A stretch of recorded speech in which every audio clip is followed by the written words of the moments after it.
அஸ்ஸலாமு அலைக்கும் வரஹ்மத்துல்லாஹி வபரகாத்துஹு. பேசாதே கேள் என்ற தலைப்பை கேளுங்கள், பயனுள்ளதாக அல்லாஹ் அமைத்து தருவானாக. ஆமீன். அஸ்ஸலாமு அலைக்கும் வரஹ்மத்துல்லாஹி வபரகாத்துஹு. அஊது பில்லாஹி மினஷ் ஷைத்தானிர் ரஜீம். பிஸ்மில்லாஹிர் ரஹ்மானிர் ரஹீம். وكذلك أوحينا إليك روحا من أمرنا ما كنت تدري ما الكتاب ولا الإيمان ولكن جعلناه نورا نهدي به من نشاء من عبادنا وإنك لتهدي إلى صراط مستقيم. கண்ணியத்திற்குரிய அல்லாஹ்வின் நல்லடியார்களே, நாம் எல்லாம் ஒரு சிறப்பு மிகுந்த ஒரு மாதம் மட்டுமல்லாமல் அல்லாஹ்வை நெருங்குவதற்குண்டான ஒரு அற்புதமான மாதமாக இருக்கக்கூடிய இந்த ரமலான் மாதத்தில் முதல் ஜும்மாவை நிறைவேற்றுவதற்காக அமர்ந்திருக்கின்றோம். அல்ஹம்துலில்லாஹ். இந்த ரமலான் மாதத்தில் நாமெல்லாம் நோன்பு வைக்கிறோம். ரமலான் வந்துட்டுனாலே நம்ம நோன்பு தான் அப்படிங்கிற எல்லாருடைய சிந்தனையில் வருது. ஆனால் அல்லாஹ் ஜல்ல ஷானஹு தஆலா இந்த ரமலான் மாதத்தை அறிமுகப்படுத்தும் போது ஒரு வித்தியாசமான முறையில் இந்த நோன்புடைய மாதம், இதில் நீங்கள் நோன்பு வைக்கணுங்கிற அறிமுகப்படுத்தாமல் ஒரு அற்புதமான ஒரு விஷயத்தை அல்லாஹ் சொல்கிறான். யாரையாவது அறிமுகப்படுத்தணும்னு சொன்னால், நமக்கு டக்குன்னு விளங்கணும்னு சொன்னால், எதையாவது ஒரு அடையாளத்தை முன்வைத்து அறிமுகப்படுத்தும் போது நமக்கு டக்குன்னு விளங்கும். அதே போல் அல்லாஹ் ஜல்ல ஷானஹு தஆலா இந்த ரமலான் மாதத்தை அடையாளப்படுத்தும் போது ஷஹ்ரு ரமலான் அல்லதி உன்சில ஃபீஹில் குர்ஆன், குர்ஆனை எந்த மாதத்தில் நாம் இறக்கி வைத்தோமோ அந்த மாதமான ரமலான் மாதம் என்று அல்லாஹ் ஜல்ல ஷானஹு தஆலா ரமலானை ஒரு விதமான அடையாளப்படுத்துவதற்கு இந்த குர்ஆனை இறக்கி வைத்தது. இன்னா அன்சல்நாஹு ஃபீ லைலத்துல் கத்ர், இந்த ரமலான் மாதத்தில் லைலத்துல் கத்ர்னு ஒரு மாதம், ஒரு நாள் இருக்குது. அதில் தான் நாம் குர்ஆனை இறக்கி வைத்தோம் என்று குர்ஆனை இந்த மாதத்தையும் லைலத்துல் கத்ரையும் அறிமுகப்படுத்துவதற்காக குர்ஆனை இறக்கி வைத்ததை கொண்டு நமக்கு அல்லாஹ் தஆலா அறிமுகப்படுத்துகிறார். இந்த ரமலானுக்கும் குர்ஆனுக்கும் ஒரு விதமான தொடர்பு இருக்க வேண்டும் என்பதை அல்லாஹ் தஆலா சூசகமான முறையில் நமக்கு சொல்லி காட்டினான். ரமலானில் ரெண்டே வேலை, ஒரு ரெண்டு முக்கியமான அமல் என்னன்னு சொன்னால், ஒன்று பகலில் நோன்பு வைப்பது, இரண்டாவது இரவில் அதிகமாக குர்ஆன் ஷரீஃப் ஓதும். இந்த ரெண்டு அமல் தான் நாளைக்கு மறுமையில் நமக்கு ஒரு பெரிய பாதுகாப்பாக, ஒரு அரணாக இருக்கும் என்பதை பெருமானார் ஸல்லல்லாஹு அலைஹி வஸல்லம் நமக்கு சொல்லி காட்டார். நாளைக்கு மறுமையில் இந்த நோன்பு நமக்கு கெடுதல் ஏற்பட, நரகத்தில் செல்வதை விட்டும் நரகத்தினுடைய தடுப்பு சுவராக இருக்கும். ரமலானுடைய மாதத்தில் இந்த மனிதனை நான் உணவு உண்ணாமல், நீர் பருகாமல் பாதுகாத்து தடுத்து வைத்தேன் என்று நோன்பு நமக்காக நாளைக்கு அல்லாஹ்ட்ட பரிந்துரை செய்யும். குர்ஆன் ஷரீஃப் நாளைக்கு மறுமையில் இரவில் விழித்து ஓதக்கூடிய ஒரு சூழ்நிலையில் இவரை வைத்திருந்தேன் என்று குர்ஆன் ஷரீஃப் நமக்கு ஷஃபாஅத் செய்யும். ஒரு அறிஞர் ஒருவர் சொல்கின்றார், நாளைக்கு மறுமையில் கபரில் நம்ம போயிட்டோம்னு சொன்னால் இந்த குர்ஆன் ஷரீஃப் சொல்லும், இந்த கபர் இருக்க ஒரு இருளான வீடு, வெறுமையான வீடு, உனக்கு என்ன வசதிகள் வேண்டும்? வெளிச்சமான நட்சத்திரங்கள் வேண்டுமா? நான் உனக்கு ஏற்பாடு செய்து தருகின்றேன். நரகத்தினுடைய சூழல் உள்ள வீடு இந்த கபருடைய வீடு. உனக்கு இதமான குளிர்ச்சியான இடத்தை ஏற்படுத்த வேண்டுமா? நான் உனக்கு தயாராக இருக்கிறேன் என்று குர்ஆன் ஷரீஃப் முறையிடுவதாக அறிஞர்கள் ஹதீஸினுடைய அடிப்படையில் நமக்கு சொல்லித்தரார். அப்படி குர்ஆன் ஷரீஃபோடு நெருங்கிய தொடர்புள்ள மாதம் தான் இந்த ரமலானுடைய மாதம். நாம் எல்லாம் நோன்பு வைப்பதோடு நம்மளுடைய காரியங்கள் முடிந்து விடுகிறது என்று நினைக்கின்றோம். ஆனால் அல்லாஹ் ஜல்ல ஷானஹு தஆலா ரமலானுக்கும் இந்த நோன்புக்கும் குர்ஆனுக்கும் மிக நெருங்கிய தொடர்பு. பெருமானார் ஸல்லல்லாஹு அலைஹி வஸல்லம் அவர்களுக்கு வஹி இறங்கியதிலிருந்து ஒவ்வொரு வருடமும் ரமலானுடைய மாதம் ஹஸரத் ஜிப்ரீல் அலைஹி ஸலாத்து வஸ்ஸலாம் ரசூலுல்லாஹி ஸல்லல்லாஹு அலைஹி வஸல்லம் அவர்களிடம் வந்து ரமலானுடைய நோன்பு கடமையாக்கப்படுவதற்கு முன்பே ஒவ்வொரு வருடமும் ரமலானுடைய மாதத்தில் ரசூலுல்லாஹ்ட்ட வந்து எவ்வளோ இறங்குச்சு, ஒரு வருட காலமாக எந்த அளவுக்கு குர்ஆனுடைய பகுதி இறங்கப்பட்டதோ அதையெல்லாம் ரசூலுல்லாஹ்ட்ட மனப்பாடமாக ஓதி காட்டுவார்கள். பெருமானார் ஸல்லல்லாஹு அலைஹி வஸல்லம் செவிதாழ்த்தி கேட்பார்கள். பிறகு ஜிப்ரீல் அலைஹிஸ்ஸலாம் ஓதி முடித்த பிறகு ரசூலுல்லாஹி ஸல்லல்லாஹு அலைஹி வஸல்லம் குர்ஆன் ஓதுவார்கள். ஜிப்ரீல் அலைஹிஸ்ஸலாம் கேட்டுக்கொண்டே இருப்பார்கள். இப்படி ஒவ்வொரு ஆண்டும் ரசூலுல்லாஹ்வுடைய ஹயாத் உள்ள வரைக்கும் ஒவ்வொரு வருடமும் ரமலானுடைய மாதம் ஜிப்ரீல் அலைஹிஸ்ஸலாத்து வஸ்ஸலாம் அவர்களுடைய வேலை இதுதான். அதன் மூலம் நமக்கு என்ன சொல்றாங்க, ரமலான்ல அதிகமாக குர்ஆன் ஓதுங்க. இன்னைக்கு குர்ஆன் ஓதுறதுக்கு அதனுடைய மனனம் செய்வதற்குண்டான எல்லா வழிகளும் உலகெங்கும் நடக்கிறத பார்க்கும். அதே போல அந்த குர்ஆனை விட்டு மிக தூரமான பகுதிக்கு செல்லக்கூடிய ஒரு சூழ்நிலை நம்மள்கிட்ட இருக்கு. அதை நம்ம கண்கூடா பார்த்துக்கிட்டு இருக்கோம். வேறு வேலைகளில் ஈடுபடுறோம். ஆனால் அல்லாஹ்வோடு பேசக்கூடிய, அல்லாஹ் பேசுவதை கேட்கக்கூடிய ஒரு சூழ்நிலை விட்டு நாம் தூரமாகி கொண்டே இருக்கிறோம் என்பதுதான் நிதர்சனமான உண்மை. ஆனால் குர்ஆன் ஷரீஃப் ஓதுனா அல்லாஹ் நம்மிடத்தில் பேசுகிறார். அந்த பெரிய பாக்கியத்தை இழக்கக்கூடிய ஒரு நிலை இருக்கு. இன்னைக்கு கண் தெரியாதவர்களுக்கெல்லாம் அல்லாஹ் தஆலா ஹிதாயத்தை கொடுத்து நிறைய மனிதர்கள் குர்ஆன் ஷரீஃபை மனனம் செய்யக்கூடிய ஒரு நிலையில் நம்ம பார்க்கணும். சஹாபாக்கள் எத்தனையோ சஹாபாக்கள்லாம் பார்த்தா குர்ஆனோடே ஒன்றி போய் இருப்பார். ரமலானில் மட்டுமல்லாமல் ரமலான் அல்லாதுடைய காலத்திலும் ஹஸரத் உஸ்மான் ரலியல்லாஹு தஆலா அன்ஹு ஒவ்வொரு 7 நாளைக்கு ஒரு முறை குர்ஆன் ஷரீஃபை முடிக்கக்கூடியவர்களாக இருந்திருக்கின்றார்கள் என்பதை நாம் வரலாற்றில் பார்ப்போம். ஆனால் ரமலான்ல ஒவ்வொரு இரவும் ஒரு குர்ஆனை முடிப்பார்கள். ரமலானுடைய மாதம் இன்னைக்கு அந்த நேரம்லாம் நமக்கு பத்தாது. அவங்களுக்கு அல்லாஹ் தஆலா நேரத்தில் பரக்கத்து செஞ்சிருக்கிறார். எப்படி ஒரு இரவுல குர்ஆனை முடிக்க முடியும் அப்படின்னு இன்னைக்கு நாம் சிந்திப்போம். ஆனால் அன்னைக்கு உள்ள நேரத்தில் அல்லாஹ் தஆலா அவங்களுக்கு நேரத்தில் பரக்கத்தை கொடுத்திருக்கிறார். ஒவ்வொரு ரமலானுடைய ஒவ்வொரு இரவுல நின்று தொழுது முழு குர்ஆனை ஓதி முடிக்கக்கூடிய பழக்கம் உள்ளவர்களாக ஹஸரத் உஸ்மானே கனி ரலியல்லாஹு தஆலா அன்ஹு அவர்கள் இருந்திருக்கிறார்கள் என்பதை வரலாற்றில் நம்ம பார்ப்போம். ஒவ்வொரு சஹாபாக்கள் ஒவ்வொரு விதமான முறையில் முடிச்சிருக்கிறாங்க. ஹஸரத் இமாம் ஷாஃபி ரஹ்மத்துல்லாஹி அலைஹி அவங்க தொழுகை அல்லாமல் தொழுகை நேரம் போக சாதாரண இரவு பகலும் ரமலானில் 60 குர்ஆனை பார்த்து ஓதக்கூடியவர்களாக இருந்திருக்கிறார். இன்னைக்கு ஒரு முழு குர்ஆன் கூட நம்மளால ஓத முடியல. ஆனால் இமாம் ஷாஃபி ரஹ்மத்துல்லாஹி அலைஹி அவங்க ரமலான்ல 60 குர்ஆன் ஓதக்கூடியவர்களாக இருந்திருக்கிறார். அப்போ பெரியவர்கள் அறிஞர்கள்லாம் அப்படி இருந்தாங்கன்னு சொன்னால் அதனுடைய காரணம் என்ன அப்படிங்கிறத நாம் விளங்கலை. துனியாவுக்காக எவ்வளோ நேரங்களை நாம் செலவழிக்கின்றோம். ஆனால் அல்லாஹ்வோடு நெருங்கி இருப்பதற்குண்டான காலதாமதம் மிக கம்மியான அளவுதான்.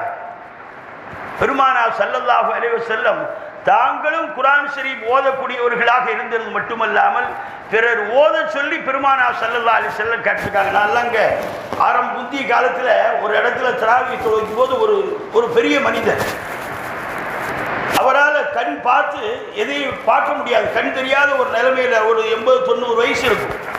அவர் வீட்டில் தினமும் போய் நம்ம மதாரசத்தை அதுக்கு ஏற்பாடு செஞ்சாங்க. தினமும் போய் ஒரு நாளைக்கு ஒரு ஜூஸ் அவர் வீட்டில் ஓதணும். அவர் செவிதாழ்த்து அந்த மனிதர் கேட்டுக்கிட்டே அந்த பெரியவங்க இருப்பாங்க. அல்லாஹ் அவருக்கு ரஹ்மத் செய்யணும், அவருடைய தபுரை விசாரமாக குர்ஆனை கேட்பதில் அவ்வளோ ஆனந்தம். தன்னால் ஓத முடியலைங்கிறதுனால அதை பிறர் ஓதி கேட்க வேண்டும் என்பதற்காக எல்லா நாளும் அவங்க வீட்டில் போய் ஒரு ஜூஸ் பக்கத்தில் உட்கார்ந்து சப்தம் போட்டு ஓதணும். அந்த பெரிய மனிதர் செவிதாழ்த்தி கேட்பார். ஒரு ஆச்சரியமான விஷயம், குர்ஆன் ஷரீஃபை கேட்கறதுல எப்படி ஆனந்தம் அப்படின்னு நமக்கே ஆச்சரியமா இருக்கும். ஆனால் அந்த பக்குவமெல்லாம் இன்னைக்கு இல்லை.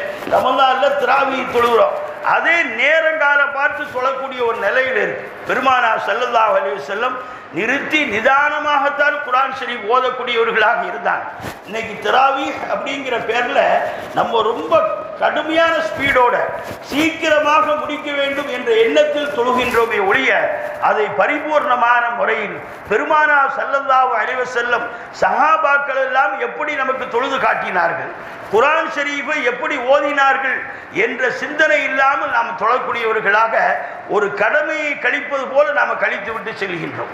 சஹாபாக்கள்லாம் அதை மெய் மறந்து இன்பத்தோடு அதில் ஈடுபட்டாங்க அப்படிங்கிறத நம்ம பார்க்கணும். குர்ஆன் ஷரீஃபுக்கு சில கடமைகள் இருக்கு. பெருமானார் ஸல்லல்லாஹு அலைஹி வஸல்லம் உடைய ஹதீஸிலிருந்து நம்ம பார்த்தோம், குர்ஆன் ஷரீஃபை அதுக்குன்னு சில ஹக்குகள் இருக்கு. ஒன்று, குர்ஆன் ஷரீஃபை எல்லாரும் ஓதணும். குர்ஆன் ஷரீஃப் ஓதலை எவ்வளவுதான் படித்தாலும் அந்த கல்வியில் பரக்கத்து இல்லை.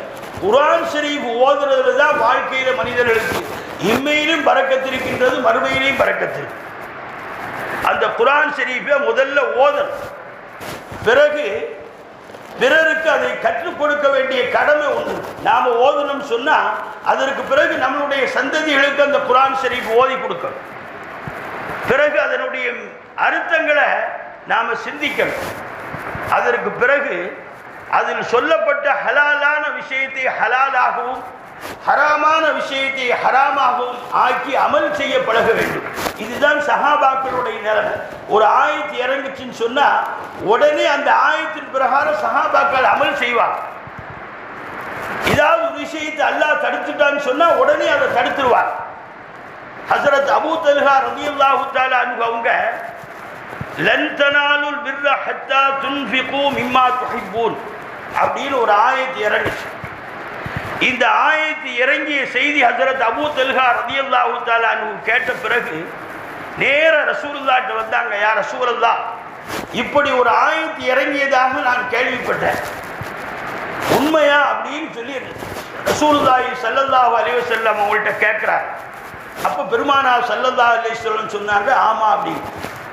உடனே யார் உங்களுக்கு பிரியமான பொருள் இருந்து அல்லாஹ்வுடைய பாதையில் செலவு செய்யுங்க அப்படின்னு அந்த ஆயத்தினுடைய பொருள்.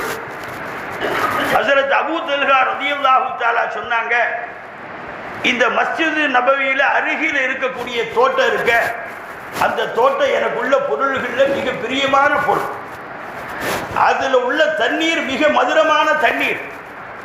அந்த தோட்டத்திற்கு நீங்கள் அடிக்கடி வந்து செல்வீர்கள்.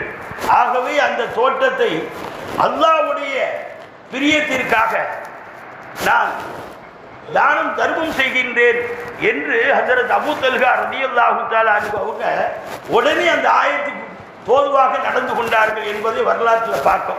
பெருமானார் ஸல்லல்லாஹு அலைஹி வஸல்லம் அந்த தோட்டத்தை வாங்கி ஹஸரத் அபூ தல்ஹா அவங்களுடைய சொந்த பந்தத்துக்களே பிரித்து கொடுத்துருக்குறாங்க அப்படின்னு ஹதீஸ் நம்ம பார்க்கும். ஒரு ஆயத்து இறக்குன்னு சொன்னால் மறு நிமிடமே அந்த ஆயத்திற்கு உண்டான செயலில் ஈடுபடக்கூடியவர்களாக சஹாபாக்கள் இருந்திருக்கிறாங்க. அதே போல சஹாபாக்கள் மது அருந்தக்கூடிய பழக்கம் இருந்துச்சு.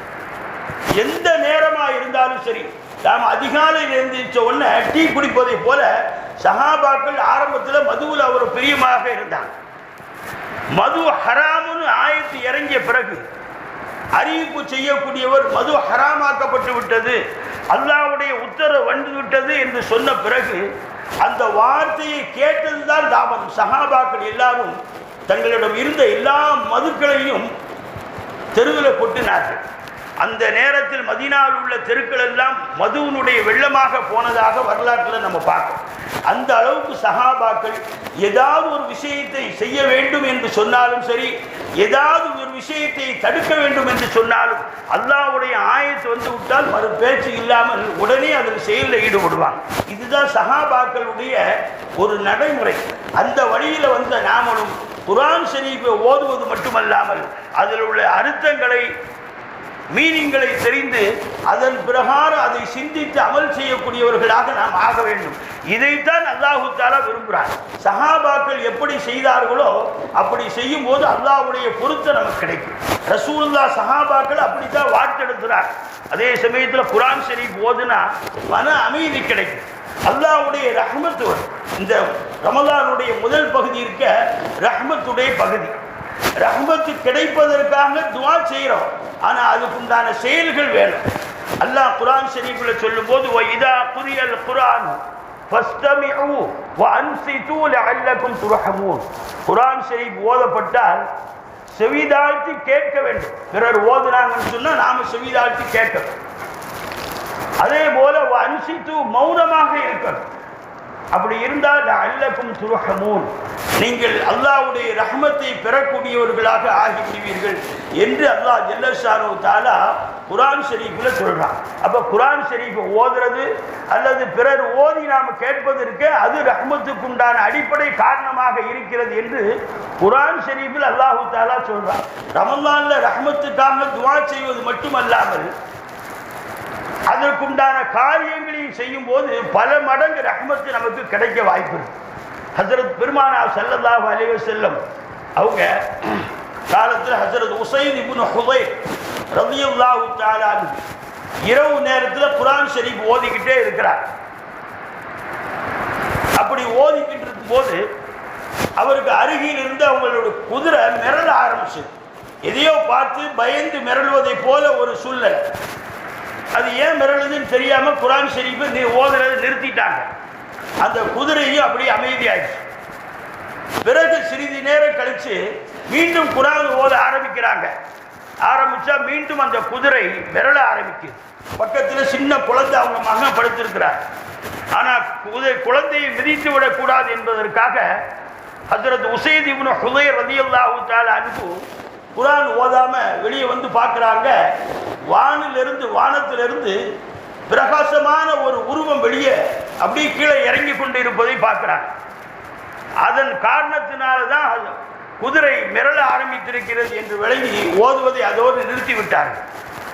பகல்ல ரசூலுல்லாஹி ஸல்லல்லாஹு அலைஹி வஸல்லம் அவங்கள்ட்ட போய் உஸைத் இப்னு ஹுதைர் ரலியல்லாஹு தஆலா அன்ஹு சொன்னாங்க, யா ரசூலல்லாஹ், இரவுல இப்படி குர்ஆன் ஓதும் போது இந்த நிகழ்ச்சி நடந்ததுன்னு சொன்ன உடனே பெருமானார் ஸல்லல்லாஹு அலைஹி வஸல்லம் சொன்னாங்க, நீங்க குர்ஆன் ஷரீஃபை ஓதிக்கொண்டே இருந்தால் அதிகாலை நேரத்தில் எல்லா மக்களும் அதை பார்த்திருப்பார்கள். அல்லாஹ்வுடைய ரஹ்மத்தோடு மலக்குகள் இறங்கக்கூடிய ஒரு நிலைதான் அது என்று பெருமானார் ஸல்லல்லாஹு அலைஹி வஸல்லம் சொன்னதை நம்ம ஹதீஸில் பார்த்தோம். அப்போ அந்த குர்ஆன் ஷரீஃப் ஓதும் போது அல்லாஹ்வுடைய ரஹ்மத்தோடு மலக்குகள் இறங்கி வர்றாங்க. ஒரு ஹதீஸில் பெருமானார் ஸல்லல்லாஹு அலைஹி வஸல்லம் சொன்னாங்க, குர்ஆன் ஷரீஃப் ஓதப்படக்கூடிய மஜ்லிஸில் அல்லாஹ்வுடைய ரஹ்மத் சக்கீனத்து இறங்குகின்றது என்பதாக பெருமானார் ஸல்லல்லாஹு அலைஹி வஸல்லம் சொன்னாங்க. அப்படி ரமலானுடைய மாதத்தில் நாம் ரஹ்மத்தையும் மன அமைதியை பெறுவதற்காக குர்ஆன் ஷரீஃப் ஓதக்கூடியவர்களாக ஆக வேண்டும். அது ரமலானோடு முடிந்து விடாமல் தன்னுடைய ஹயாத் முழுவதும் அந்த குர்ஆன் ஷரீஃபோடு ஒரு தொடர்புள்ளவர்களாக நாம் ஆக வேண்டும். அல்லாஹ் தஆலா அப்படிப்பட்ட நல்ல தௌஃபீகை நம் எல்லோருக்கும் தந்து அருள் புரிவானாக. வாஹிர் தஅவானா அல்ஹம்துலில்லாஹி ரப்பில் ஆலமீன். அஸ்ஸலாமு அலைக்கும்.